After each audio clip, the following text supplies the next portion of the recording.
Hello, greetings. This is Gilles Monsignor. I wanted to come and say hello, to wish you a good day. I'm going to pull out a few cards to see for what is today's Sunday. This coming week we'll be able to provide for us. Just did it in French, but maybe we'll have different kind of oracle in English.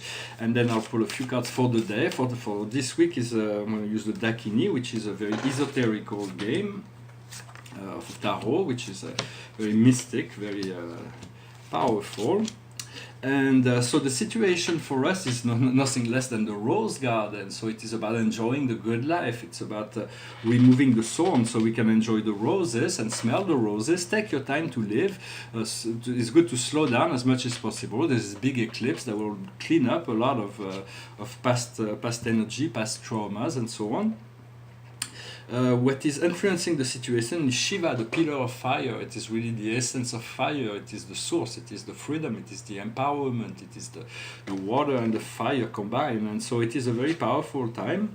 What we see before us is Mercury, the god of the messengers of the sun, but Mercury here is a double snake. It is the card of power. It is the number one card. It is the magician. It is never forget, you are the one in your life. There is no one else more important than you are in your life, and this power of one will give you all kinds of understanding on what is it we want to create. We have this power of will, this power of this snake power of will, and so we will be able to create with that. In the distant past, in the subconscious, we have the Holocaust. For everything, the house has been shaken off, and now we're moving into the castle in the clouds. Now the way has been clear. We are more able to fill our mind with positive ideas, to utilize our imagination, to expand our consciousness, and to build our dreams.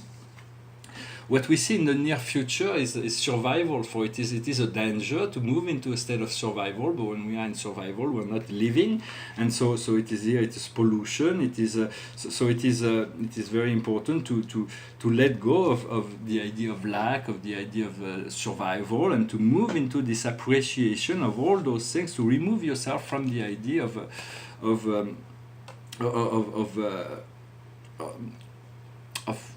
all this unnecessary pollution of mind in many ways. What we are in the situation is the pearl before swine, which means that we have to be very discriminating in relation to who and how we choose to spend our time and what we do. Because if we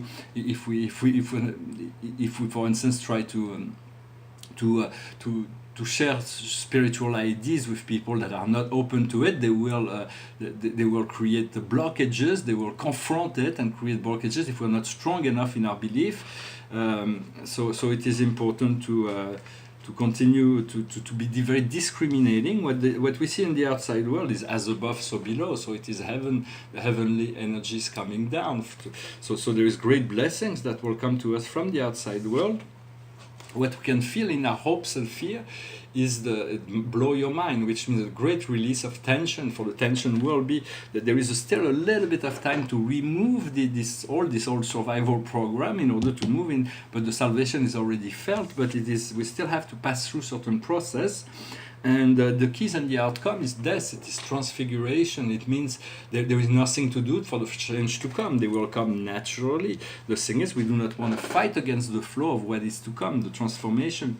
Once we move beyond the survival, we'll find amusement. So we'll be able to play, enjoy, and to have full enjoyment. And once we discriminate and let go of all the people that are not good for us, we'll be able to fly the magic carpet. We'll attract the right people into our life, and we'll be able to fully feel this heavenly blessings that is coming down for everyone to enjoy. Well, I hope this was interesting. I'm going to pull a few cards just for the day. So this was for the week. We'll see how this manifests during this week. If we can overcome all those little obstacles. For life is sometimes it feels like challenging. There's challenges in life. For life, if life had no challenges, there would be no opportunity to grow. That's why in the heavens there is really no challenge, so there is no much growth is happening. So that's why we invented this material world, to create challenges and expand, to move a lot faster into the expansion of consciousness. Although sometimes it does not really make sense to say, well, I must have been completely insane when I signed up to become part of the samsara experience, but in many sense I did it, and now I'm here, and so I have to deal deal with it. For living in a physical body can be very restrictive, but it has its advantages as well. And it's only for a time. What we need to understand, the highest wisdom for us today is karma, to understand what is the karma we need to clear. And essentially, sometimes I feel like there is many situations in my life that I feel as karmic, but in many sense it is only because I say it that way. And so it is about overcoming anything that is limitative or restrictive, and understanding what it is, and to transform it through love, light, patience, and perseverance. What we need to understand is create. For creation is definitely a way by which to liberate ourselves, whether it is drawing, it is music, it is gardening, it is writing, it is cooking, it is countless ways to be creative. One day maybe we'll create galaxies, but that's another deal. But for now we have given a certain amount of creative tools here on the earth that we can use, and so we have to continue to create. Every thought is creative. And so we have to make sure that we focus, we do not blame ourselves for negative thoughts, but we do not give them power, so we can create in the most direct way. What we need to do is effort. We have to produce a certain effort to achieve a certain result. It is not to produce too much of an effort, because whatever's attainable has to be attainable without huge effort. Otherwise, we could never achieve it. But there is always a mean by which to achieve what we need by the efforts in relationship to the circumstances of our life. For creation is intelligence, and we've never faced a challenge that we are incapable of facing. Although sometimes it may feel that we are overwhelmed, but it is only a lack of light and understanding. And the general message for us is the direction, to stay in that direction, to stay focused with the love and light, to stay anchored into this direction that will lead us to the higher flow, to the state of grace and joy.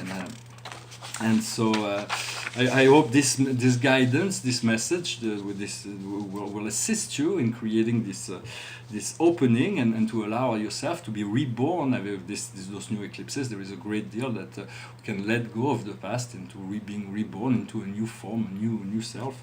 I wanted to say that in this painting there is a mistake that I've discovered. Well, for people who will never discover it, I could show that, and 500 years from now, there could be 1 million people looking at this painting. They will probably not see that there is a mistake, but as the creator, I've seen it. Of course, it is too far away. I cannot even ask you to find it. But the mistake is that at the time, it was from 2015, I did not realize that the planet Metis is a goddess, first wife of Zeus. She's the mother of Athena. She's a goddess of wisdom, and she has a planet that's part of the asteroid belt. But she also has a moon that's part of the Jupiter system, where 63 moons, and one of them is called Metis. And here I use the symbol of the planet Metis to associate it with the Jupiter system. So in many sense, I may have to invent a new logo for the next time I do a painting like that, but in many sense there is no prejudice. For Metis it is the same energy, whether it is the moon of Jupiter or the asteroid. And so I'm going to finish with a song. I was inspired to sing a song. I wasn't really, but it's a new song. It's a song that warns us about living in the past, about letting go of the past and turning towards the future. Although the song basically said we are better in the present, but it is better to be looking to the future than into the past. It's a song by Stevie Wonder that goes like this. Been spending most their life living in a pastime paradise. They've been spending most their life living in a pastime paradise. They've been wasting most their life glorifying the days long gone behind. They've been wasting most their days in ignorance of all the spray. Tell me who of them will come to be? How many of them are you and me? Dissipation, race relation, consolation, segregation, dispensation, isolation, exploitation, mutilation, mutation, miscreation, confirmation to the evils of the world. They've been spending most their life living in a future paradise. Been spending most their life living in a future paradise. They've been looking in their mind for the days that sorrow's gone from time. They keep telling of the day when the Savior of love will come to stay. Tell me who of them will come to be? How many of them are you and me? Proclamation, race relations, consolation, integration, verification, a revelation, acclamation, world salvation, vibration, simulation, confirmation to the peace of the world. They've been spending most their life living in a pastime paradise. They've been spending most their life living in a pastime paradise. They've been spending most their life living in a future paradise. We've been spending too much of our life living in a pastime paradise. Let's start living out our life, living for future paradise. Praise to our life living in a future paradise. Shame to anyone who's living in a pastime paradise.